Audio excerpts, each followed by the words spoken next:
ஸ்லெட்ங்கிறது ஒரு அக்ரோனிம்னா அந்த ஸ்டேட் லெவல் எலிஜிபிலிட்டி டெஸ்ட் அப்படிங்கிறனுடைய அக்ரோனிம் இது. யார் யார் எழுதலாம் இந்த எக்ஸாமினேஷன் அப்படின்னு கேட்டீங்கன்னா, நான் பிஜி முடிச்சிருக்கேன், ஒரு லைசன்ஸ் வேணும், நான் காலேஜில் போய் ஒர்க் பண்ணும் அப்படின்னா இந்த நெட் ஸ்லெட் என்பது மிக அற்புதமான வழி. இது ஏன்னா ஒரு 3 மணி நேரம் நடக்கும் பரீட்சையில் உங்களுடைய தகுதி நிர்ணயிக்கப்படுகிறது. அதனால ஸ்லெட் நெட் வந்து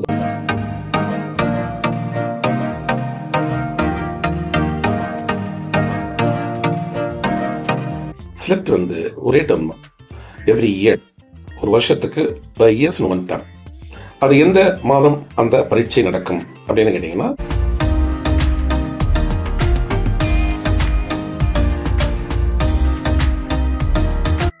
நீங்கள் வந்து ஒரு இங்கிலீஷ் சப்ஜெக்டாக இருந்தால் நீங்கள் நிறைய லிட்ரேச்சர்லாம் பார்த்தீங்களா, அந்த போயம்ஸ், அதனால் அனோட்டேஷன் தான் அதில் ஜாஸ்தி வரும். அதில் லிங்குவிஸ்டிக் ஏரியா போய் நிறைய படிக்கணும். தமிழாக இருந்தால் நீங்கள்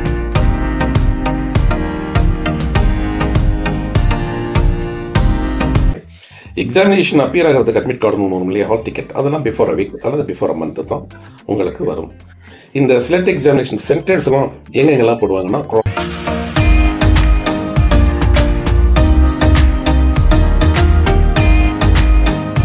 இது எப்படி ப்ரிப்பேர் பண்ணுறது, இதுக்கான அந்த ப்ரைவேட் இன்ஸ்டிடியூஷன்ஸ் எல்லாம் நடத்துகிறாங்கல்ல, அதெல்லாம் உங்கள் பாடு, அதெல்லாம் அது சரியா தவறா அப்படின்னா நம்மளாம் சொல்ல முடியாது. நீங்கள் என்னை கேட்டால்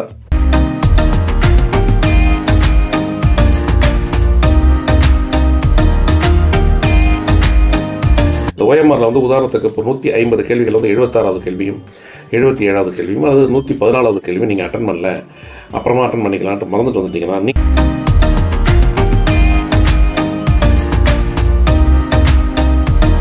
போகிறதே தெரியாது 3 hours. அதனால குணமான வரைக்கும் நீங்கள் வந்து ஆன்சர் பண்ணிகிட்டே வந்துருங்க எல்லாத்துக்கும். ஏன்னா அந்த பாதி தெரிஞ்ச கொஸ்டின் பாதி தெரியல, எனக்கு அந்தளவுக்கு எனக்கு அப்சல்யூட்டாக இதுக்கு ஆன்சர் தெரியல அப்படின்னு இருந்தீங்கன்னா அடுத்த நிலை நீங்கள் வரும்பொழுது அதே நிலையில் தானே இருப்பீங்க.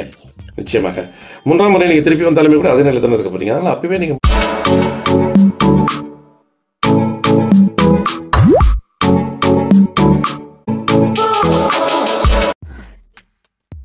வணக்கம். இப்போ நம்ம இந்த வீடியோவில் வந்து ஸ்லெட் எக்ஸாமினேஷன் பற்றி தான் நம்ம பார்க்க போகிறோம். இதுக்கு முந்தைய வீடியோ இதுக்கு முன்னாடி நம்ம போட்டிருக்கோம். அது நெட் எக்ஸாமினேஷனுக்கு வந்து என்னென்ன எலிஜிபிலிட்டி, அது எப்படி, எத்தனை மார்க்ஸ் எடுத்தால் குவாலிஃபை ஆகலாம் அப்படின்லாம் நிறைய டீட்டெயில்ஸ் அந்த வீடியோ போய் பாருங்கள். நெட் எக்ஸாமினேஷன் சம்மந்தமாக ஏற்கனவே நம்ம ஒரு வீடியோ போட்டிருக்கோம். இது ஸ்லெட், SLET, ஸ்லெட். இந்த ஸ்லெட் எக்ஸாமினேஷன் எதுக்காக அப்படின்னு கேட்டிங்கன்னா, நெட் எக்ஸாமினேஷன் எதுக்காக எழுதுறோமோ அதே மாதிரி தான். அதாவது அசிஸ்டன்ட் ப்ரொஃபஸர்ஸ், JRF, இந்த மாதிரியான ஒரு நம்ம குவாலிஃபை ஆகணும் அப்படிங்கிறதுக்காக உள்ள ஒரு டெஸ்ட் தான் இது. இது ஒரு சர்வீஸ் கமிஷன் எக்ஸாமினேஷன் நடக்குது பார்த்தீங்களா, அதே மாதிரி உள்ள ஒரு எக்ஸாமினேஷன். எப்படி நீங்கள் TNPSC எக்ஸாமினேஷன்லாம் எழுதிட்டு நம்ம அரசு உத்தியோகத்துக்கெல்லாம் போகிறோமோ அது மாதிரி இந்த ஸ்லெட் நெட் எக்ஸாமினேஷன்லாம் எழுதிட்டு நம்ம வந்து அந்த காலேஜஸ், அதாவது இன்ஸ்டிடியூஷன்ஸில் வந்து அசிஸ்டன்ட் ப்ரொஃபஸராக, லெக்சரராக நம்ம முறைப்படி நம்ம ஒர்க் பண்ணுறதுக்கு தகுதி ஆகுவதற்காக அமைக்கப்பட்ட ஒரு பரீட்சை. இது ஒரு போர்டு. இது இப்போ நெட்டை பற்றி நம்ம நிறைய சொல்லிட்டோமே, அதனால நெட்டை பற்றி நம்ம சொல்ல வேண்டியதில்லை. ஏற்கனவே அந்த வீடியோ போய் பாருங்கள். இந்த ஸ்லெட் அப்படிங்கிறது ஒரு ரீஜனலி this test is conducted across the country.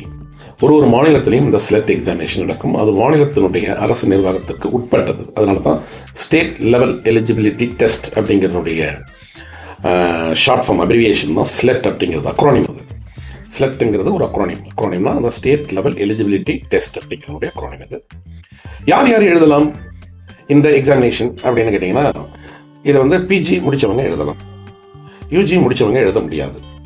PG முடித்தவங்க வந்து அந்த சப்ஜெக்டில் பாஸ் பண்ணியிருக்காங்களோ அதே சப்ஜெக்டில் தான் எழுதலாமா, அதுதான் முறை.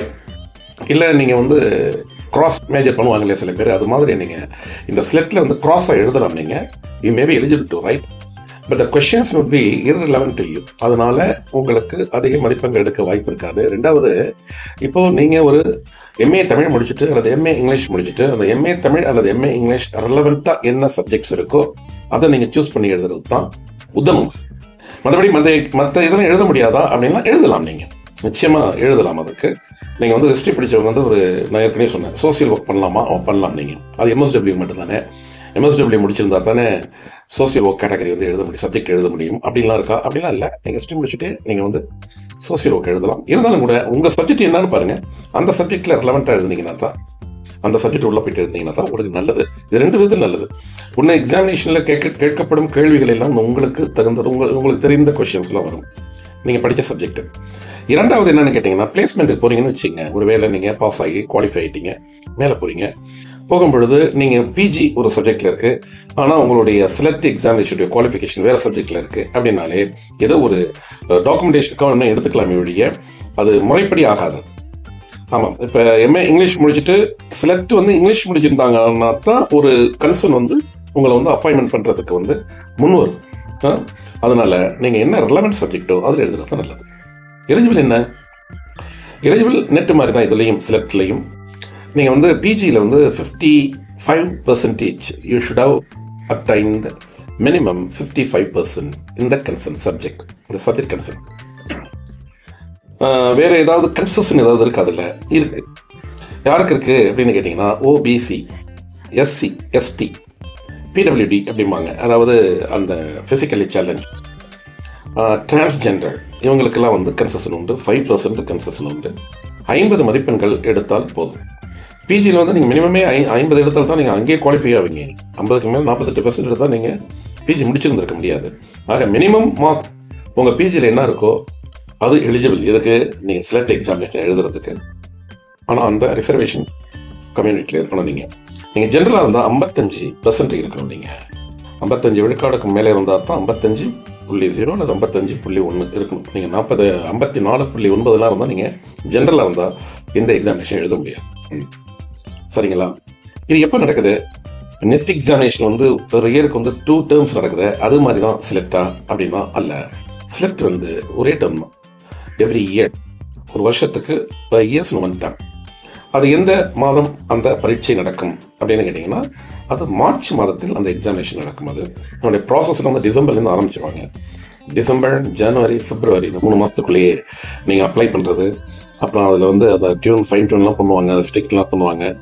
அதெல்லாம் பண்ணிவிட்டு நீங்கள் உங்களுக்கு ஹால் டிக்கெட் எப்போ வரும் அப்படின்னு கேட்டிங்கன்னா, before a week or before மந்த்லாம் இப்போ இல்லை. இப்போ நெட்லாம் அதுக்கு பார்த்தீங்கன்னா பிஃபோர் அ வீக் அல்லது பிஃபோர் 5 டேஸ் தான் உங்களுக்கு இதே ஹால் டிக்கெட்டே வரும். அதுக்கு முன்னாடி கன்ஃபர்மேஷன் ஆஃப் அட்மிஷன் கார்டு தான் அட்மிட் கார்டு ஒருமே ஒழிய எக்ஸாமினேஷன் அப்பியர் ஆகிறதுக்கு அட்மிட் கார்டு வரும் இல்லையா, ஹால் டிக்கெட், அதெல்லாம் பிஃபோர் அ வீக் அல்லது பிஃபோர் அ மந்த் தான் உங்களுக்கு வரும். இந்த செலக்ட் எக்ஸாமினேஷன் சென்டர்ஸ்லாம் எங்கெங்கெல்லாம் போடுவாங்கன்னா, கிராஸ் த ஸ்டேட், நீங்கள் எங்கே வேணுமாலும் போடுவாங்க. நீங்கள் சூஸ் பண்ணிக்கலாம். நீங்கள் எந்த ஊரோ நீங்கள் அந்த ஊரை சூஸ் பண்ணிக்கலாம். ஆப்ஷன்ஸ் கொடுத்துருப்பாங்க, ஒரு 4 ஆப்ஷன் கொடுத்துருப்பாங்க செலக்டில். அந்த 4 ஆப்ஷனும் நீங்கள் டிக் பண்ணணும். ஒரே ஆப்ஷனாக 4லேயும் கொடுக்கும். சென்டர்ஸை சொல்கிறோம். இப்போ நீங்கள் 4 சென்டர்ஸ் அப்படின்னு கேட்கும்போது ஃபஸ்ட்டு ப்ரிஃபரன்ஸ் எதுவோ அதுதான் நீங்கள் கொடுக்கணும். அந்த ஆப்ஷன் 4 கொடுக்குறது எதுக்காக அப்படின்னு கேட்டிங்கன்னா, அந்த சப்ஜெக்ட் கன்சென்ட் நிறைய ஒரு சென்டரில் இல்லை அப்படின்னா அவங்க ஆல்டர்னேட்டிவாக மாற்றுவாங்க. அதனால தான் நீங்கள் 4 சென்டர்ஸில் நீங்கள் ப்ரிஃபரபிலிட்டி கொடுக்கணும். First, second, third, fourth. நீங்கள் ஃபஸ்ட்டு நீங்கள் சூஸ் பண்ணதே நீங்கள் 4க்கும் கொடுக்க முடியாது. நீங்கள் அதை எடுத்துக்காது, அதை அக்செப்ட் பண்ணிக்காது. இது ஒரு பக்கம். சரி, மார்க்ஸ் எவ்வளோ எடுத்துருக்கணும் அப்படின்னு சொல்லிட்டோம். இது எப்படி ப்ரிப்பேர் பண்ணுறது?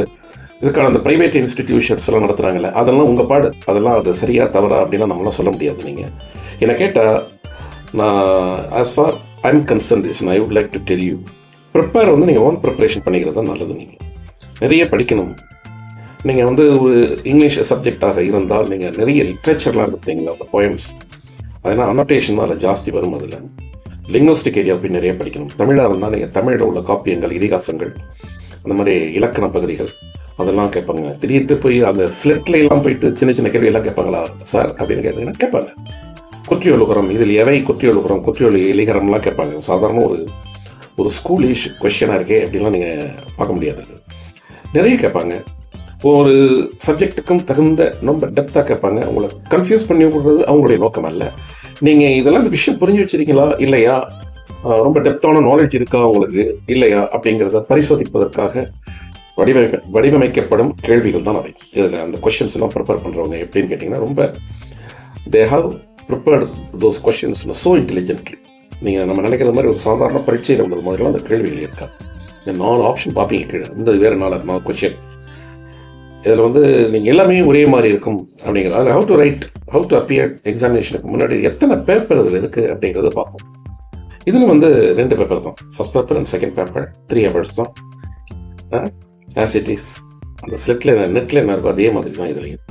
இதுலேயும் டோட்டல் மார்க்ஸ் அப்படின்னு கேட்டிங்கன்னா 300 தான், 300 மதிப்பெண்கள் தான். அதே மாதிரி நெட்டில் இருக்கிற மாதிரி தான் இதுக்கும். ஃபர்ஸ்ட் பேப்பரில் வந்து 100, அந்த இதில் வந்து 200 உங்களுக்கு. மொத்தம் வந்து ரொம்ப உங்களுக்கு குழப்ப மாட்டாங்க. ஈச் கொஸ்டின் கேரிஸ் 2 மார்க்ஸ், அதில் எந்த மாற்றங்களும் கிடையாது. ஒன்றுலே 2 மார்க்ஸ் தான் உங்களுக்கு. 150 வினாக்கள் இருக்கும். முதல் அதில் பார்ட் பண்ணிக்குவாங்க. அது இன்னும் அதெல்லாம் வந்து சில இதெல்லாம் மாற்றவே இல்லை.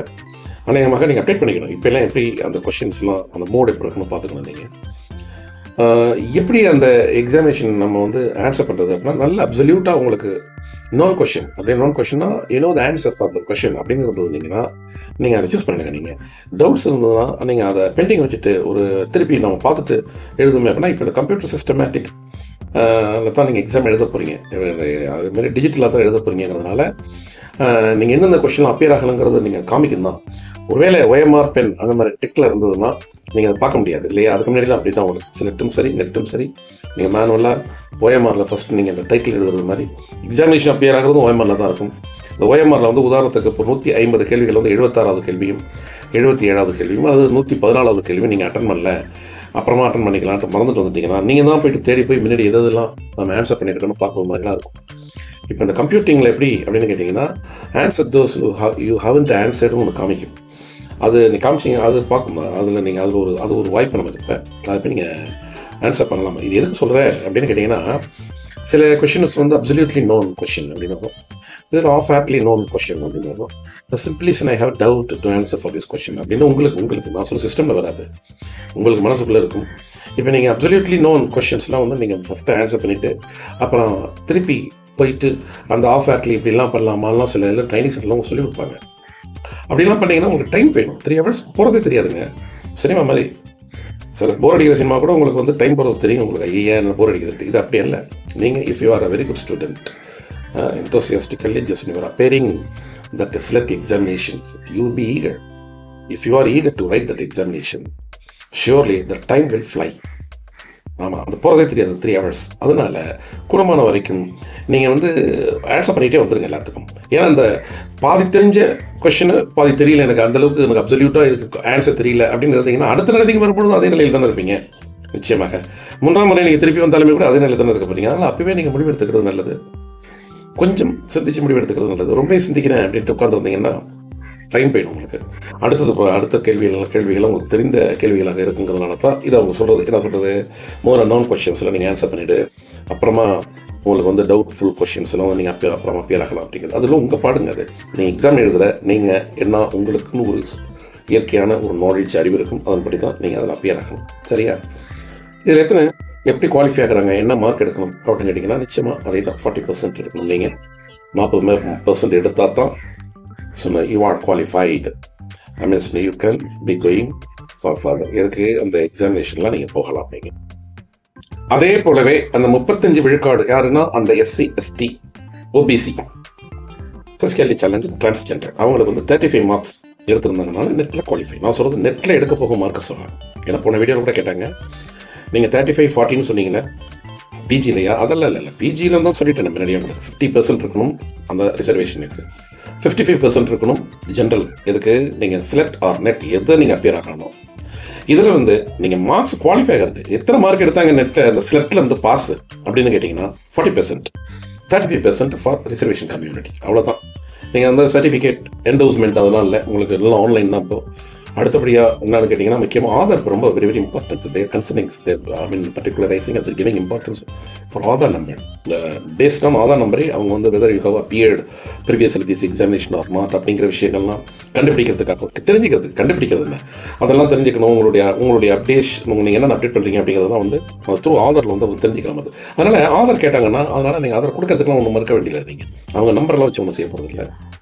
நீங்கள் ஆதார் நம்பர் கொடுக்கலாம். ஆனால் ஐடென்டிட்டிக்கு என்ன கேட்குறாங்க இப்போ கேட்டிங்கன்னா, ஆதார் கேட்குறாங்க. ஆதார் கொடுக்குறது நல்லது, அது ஆதார் கொடுத்தா தான் நம்மளை வந்து அட்மிட் பண்ணிக்குவோம் அப்படின்னு இல்லை. அடுத்தபடியாக நீங்கள் உங்களுடைய அந்த government identities authorised identity form அந்த கார்ட்ஸ் என்ன இருக்கும், அதில் உங்கள் டிரைவிங் லைசன்ஸு, அதுமாதிரி உங்களுடைய நீங்கள் பிஜி முடித்த உங்களோட காலேஜினுடைய ஐடென்டிட்டி அந்த மாதிரி இதெல்லாம் கொடுக்கலாம். நீங்கள் மற்றபடி உங்களுடைய அட்ரஸ் அந்த இதெல்லாம் இருக்கும் அந்த ஐடென்டிட்டியில். இப்போ identity is very important nowadays. அதுவும் இப்போ மேண்டேட்டரி ஆக்க போகிறாங்க. அடுத்த எக்ஸாமினேஷன்லாம் வந்து ஆதார் கம்பல்சரி இப்போ இது வரைக்கும் ஆதர் வந்து கொடுத்தா நல்லது அப்படின்னு தான் இருக்குது ஒழிய மற்றபடி அடுத்த எக்ஸாமினேஷனில் உங்களுக்கு ஆதர் வந்து மேண்டிட்டரியாக வந்துடும் அப்படின்னு கொடுக்குது. இது ஒரு பக்கம். வேற என்ன அந்த செலக்ட் சம்மந்தமான உங்களுக்கு இது எப்படின்னு கேட்டிங்கன்னா, நீட் மாதிரி எக்ஸாமினேஷன் எழுத போகிறதுக்கு முன்னாடி பயங்கர ரெஸ்ட்ரிக்ஷன் இருக்குமா அப்படின்னா, அது அந்த மாதிரி உங்களுடைய ஜடையை காமிங்க, உங்கள் தோட கழுத்துங்க, நெக்லஸ் போட்டுக்கக்கூடாது, அதுமாதிரி வாட்சி கட்டிக்கக்கூடாது, அப்படி இல்லாத ஒரு ஒரு ஒரு நெக்லெக்ஷன்லாம் இதில் இல்லை, ரெஸ்ட்ரிக்ஷன்லாம் இதில் இல்லை. அப்போ அந்த மாதிரிலாம் பண்ண மாட்டாங்க. அது கூட நீட்லேயே கூட அது இது going to very consider which one. அந்த மாதிரி ரெஸ்ட்ரிக்ட் பண்ணுறதுலாம் கூட அதை அப்போ மாற்ற போகிறாங்க. அது இன்னும் ரொம்ப ஒரு அடியப்படியாக இருக்கிறது மாதிரி தெரியுது அப்படின்னு சாதாரண எல்லா போர்டுமே அது பார்க்குது. அதனால் அதையே நீட்டை பற்றி இப்போ நான் பேசிட்டு நெட்டை பற்றி தானே பேசுகிறோம். செலக்டில் அந்த மாதிரி ரெஸ்ட்ரிக்ஷன்லாம் அப்படிலாம் இருக்காது. ஆனாலும் நீங்கள் வந்து ஒரு ட்ரஸ்ட்வர்த்தி அப்படிங்கிறது நம்புது போர்டு. நீங்கள் எக்ஸாம் எழுதும்போது நீங்கள் எதுவும் தப்பி தான் பண்ண மார்க் ப்ராக்டிஸ் எதுவும் போயிடக்கூடாது வந்துடக்கூடாதுன்றதுக்காக உங்களை செக் பண்ணி தான் அனுப்புவாங்க உள்ள. நீங்கள் அதுக்காக நான் புக் எடுத்துட்டு நான் ரொம்ப நம்பிக்கையான நான் டேபிளில் புக்கை வச்சுட்டு நான் எழுதுறதுக்கு அனுமதிக்கணும் அப்படிலாம் நீங்கள் கேட்க முடியாது. எதுவுமே you won't be allowed with any articles, even mobile phone also to be kept outside அந்த செட்டை. அவங்க எல்லாத்தையும் நீங்கள் வெளில தான் வச்சுட்டு போகிறீங்க. பென் வச்சுக்கலாம், நீங்கள் இல்லை நீட்டாக ஷர்ட் பண்ணுறோட செயின்லாம் போட்டுருக்கும் போது அதை கழட்டிட்டு போகணும் அப்படி இப்படிலாம் கிடையாது. அதெல்லாம் நீங்கள் பர்ஸு அந்த மாதிரி இடம்லாம் வச்சுன்னா நீங்கள் வெளில வச்சுட்டு போகணும். நிறைய பணம்லாம் எடுத்துகிட்டு வந்திருக்கேன் சார், அதனால் நம்ம பர்ஸ் பாக்கெட்டில் தான் வச்சுக்கணும். நம்ம ஹியூமன் ரைட்ஸோட நம்ம சென்டரில் இருக்கிற இன்சார்ஜ் போய் சட்டப்படுத்த முடியாது. அதுக்கு நீங்கள் ஒரு ஆள் வச்சுட்டு வந்து நீங்கள் வந்து உங்களுடைய ஆர்டிகல்ஸ் பார்த்துக்க சொல்லணும். அப்படின்னா அவங்களே வச்சுருப்பாங்க. அதனால் டோக்கன்லாம் கொடுத்து நீங்கள் திருப்பி ரிட்டர்ன் போகும்பொழுது அந்த டோக்கனை வாங்கிட்டுலாம் ஜாமான் தர மாட்டாங்க உங்களுக்கு. நீங்கள் எடுத்துகிட்டு போன ஜாமான் நீங்கள் தான் அதுக்கு பாதுகாப்பு. இப்படிலாம் இருக்குது. சில இதில் வந்து சாதாரண ப்ராக்டிக்கலாக வர்ற ஒரு இது. நிறைய மாணவர்கள் வந்து எழுத போகும்பொழுது நிறைய எடுத்துகிட்டு போயிடுவாங்க. இந்த மாதிரி புக் எடுத்துகிட்டு போயிடுவாங்க, பர்ஸ் எடுத்துகிட்டு போயிடுவாங்க, அலோனாக போயிருப்பாங்க. எங்கே வைக்கிறதுன்னு தெரியாது. அவங்க ஒரு ஷெல்ஃபை காமிச்சு அந்த சென்ட்ரல் இன்சார்ஜ் ஒரு ஷெல்ஃபை காமிச்சு இதில் வச்சுட்டு போங்க அப்படிம்பாங்க. இதில் திருப்பி நான் வந்து அது இருக்குமா சார், அது இருக்குமா சார்னா இருக்கும், அது நாங்கள் பொறுப்பு இல்லை அப்படிங்கிற மாதிரி பேசுவாங்க. அதனால் நீங்கள் அதுக்கான கேர்லாம் நீங்கள் எடுத்துக்கணும். மற்றபடி அந்த நீட்டில் இருக்கிற பயங்கரமான ரெஸ்ட்ரிக்ஷன்லாம் இருக்காது. இல்லை வேற செலக்டை பற்றி உங்களுக்கு தெரிஞ்சுக்கிறதுல என்னன்னா, எம்ஃபில் வந்து மேண்டிட்டரியா அல்லது அது ஏதாவது ஒரு கூடுதலான நமக்கு ஒரு தகுதியை தருமா அப்படின்னு கேட்டிங்கன்னா, அல்ல ஒரு அடிஷனல் குவாலிஃபிகேஷன் தான். பிஜி முடிச்சிருந்தாலே போதும், 50 or 55 எடுத்திருந்தா போதும். பிஹெச்டி பண்ணிட்டு செலக்ட் பண்ணலாமா, பண்ணால் என்ன, நீங்கள் அப்லோட் பண்ணிகிட்டே இருக்கலாம் நீங்கள் உங்களுடைய நாலேஜ். அதனால ஒன்றும் பிரச்சனை. பிஹெச்டி முடிச்சிருந்தீங்கனாலே நீங்கள் ஸ்ட்ரெயிட்டாகவே just you are permitted to be working in the colleges institution where you wish. அதனால் நீங்கள் செலக்ட் நெட்லாம் கூட அதெல்லாம் எப்படி இருக்குன்னு தெரிஞ்சுக்கிறதுக்காக நீங்கள் செலக்ட் நெட்லாம் எழுதிட்டு தான் பிஹெச்டி பண்ணுறாங்களா சார் அப்படின்னா அப்படிலாம் இல்லை. அது பிஜி முடிச்சுட்டு அது ப்ரொசீஜர் வேறு. நீங்கள் பிஜி எப்படி படிக்கணும் அப்படிங்கிறது வேணும் தனி வீடியோ போடுவோம். அது செலக்ட் நெட்லாம் முடிச்சுட்டு தான் நீங்கள் பிஜி பண்ணணும் அப்படின்னு கிடையாது. நீங்கள் பிஜி முடிச்சு ஒரு 60 விழுக்காடு 65 விழுக்காடு நீங்கள் அதில் வந்து மார்க்ஸ் எல்லாம் வந்து நிறைய இருக்குது. ஏன் இப்போ நம்ம பிஹெச்டி பற்றி பேசிட்டு பிஹெச்டி அப்புறம் பேசுவோம். செலக்டை பற்றி தாங்க. செலக்டில் வந்து நல்லா நக்லியை கரெக்டாக சொல்லிடுறேன் உங்களுக்கு மினிமம் குவாலிஃபிகேஷன் என்ன அப்படின்னு கேட்டிங்கன்னா, பிஜி 50 அல்லது 55 மதிப்பெண்கள் எடுத்திருக்க வேண்டும். பிஜியில் நீங்கள் வந்து ரிசர்வேஷன் கம்யூனிட்டி இருந்தால் 50, நம்ம ஜென்ரலாக இருந்தால் 55. ஒன்று ஏஜ் உண்டா, இது நான் சொல்லவே இல்லை வரைக்கும் இந்த வீடியோவில். Age no bar. நீங்கள் எத்தனை வயசு ஆனாலும் நீங்கள் எழுதலாம். அதுக்கு முன்பு இருந்தது ஒரு 30-35 ஜேஆர்எஃப் வச்சுருக்காங்க இல்லையா, அந்த ஜேஆர்எஃப் இன்னமும் உண்டது ஸ்லெட்டில். அதுமாதிரி ஸ்லெட்டில் ஒருவேளை ஜேஆர்எஃப் எழுதுறவங்க எழுதுனாங்கன்னா அந்த மாதிரியான ஜேஆர்எஃப் வந்து இதில் ஸ்லெட்டில் அப்பியர் ஆகலாமா அப்படிங்கிற ஒரு செய்தி சரியாக தெரியல எனக்கு. நெட்டில் உண்டு ஜேஆர்எஃப் கேண்டிடேட்ஸ் அதில் எழுதலாம். அவங்களுக்கு ஏஜ் ரெஸ்ட்ரிக்ஷன் உண்டு, 30 வயதுக்குள் மேலே இருக்கக்கூடாது. ஸ்லெட்டில் வந்து நீங்கள் அசிஸ்டன்ட் ப்ரொஃபஸர், லெக்சர்ஷிப் இதுதான் நீங்கள் பண்ண போகிறேன், அதுதான் நான் ஒர்க் பண்ண போகிறேன் நினச்சி நீங்கள் எழுதுனீங்கன்னா உங்களுக்கு வந்து ஏஜ் எல்லாம் பார் கிடையாது. இந்த பார் நீங்கள் எந்த வயசுனாலும் எழுதலாம். Okay, wish you all the best. You right your examination well. அடுத்த செலக்ட் எப்போ வரும் அப்படின்னு கேட்டிங்கன்னா, நீங்கள் you have to be waiting till December வந்தாலே வேக்கப் ஆகிடும். நீங்கள் ஏன்னா அப்போயே உங்களுக்கு நவம்பர் டிசம்பரில் வந்தாலே உங்களுக்கு அப்ளிகேஷன் ஓப்பனிங் பண்ணிடுவாங்க. நீங்கள் ஜனவரிலாம் ப்ராசஸ் நடக்கும், பிப்ரவரியில் வந்து கன்சல்டேஷன் நடக்கும், மார்ச் தான் எக்ஸாமினேஷன் எழுதுவீங்க. ஆமாம், மார்ச் தான் டேர்ம் இது வரைக்கும் மாற்றல. அதனால் இந்த செலக்ட் நெட் போன்ற பரீட்சைகள் எல்லாம் உதாசீனப்படுத்த வேண்டாம். முதுகலை பட்டம் முடித்தவர்கள், அதாவது நீங்கள் காலேஜில் போயிட்டு நீங்கள் பாடம் எடுக்கணும்னு ஆசைப்படுறீங்க, நீங்கள் எல்லாம் பிஹெச்டி போகணும், எம்ஃபில் போகணும் அப்படிங்கிறது ஒரு மெத்தட் இல்லைன்னு சொல்லலை. எம்ஃபில் பண்ணுங்கள், பிஹெச்டி பண்ணுங்கள், நிறைய நாலேஜ் ஏற்றிட்டு வரணும். இல்லை நான் ஸ்ட்ரைட்டாகவே ஒரு லைசன்ஸ் வேணும், எனக்கு நான் பிஜி முடிச்சிருக்கேன், ஒரு லைசன்ஸ் வேணும், நான் காலேஜில் போய் ஒர்க் பண்ணணும் அப்படின்னா இந்த நெட் செலக்ட் என்பது மிக அற்புதமான வழி. இது ஏன்னா ஒரு 3 மணி நேரம் நடக்கும் பரீட்சையில் உங்களுடைய தகுதி நிர்ணயிக்கப்படுகிறது. அதனால் செலக்ட் நெட் வந்து உதாசீனப்படுத்த வேணாம். பிஜி முடிச்சவங்க, காலேஜில் ஒர்க் பண்ண ஆசைப்படுறவங்க உடனே எழுதுங்க. சரிங்களா? நன்றி. அடுத்த வீடியோவில் அடுத்த தகவலுடன் நாம் சந்திப்போம். இது மகேந்திரன் குளோபல் டிவியிலிருந்து. நன்றி, வணக்கம்.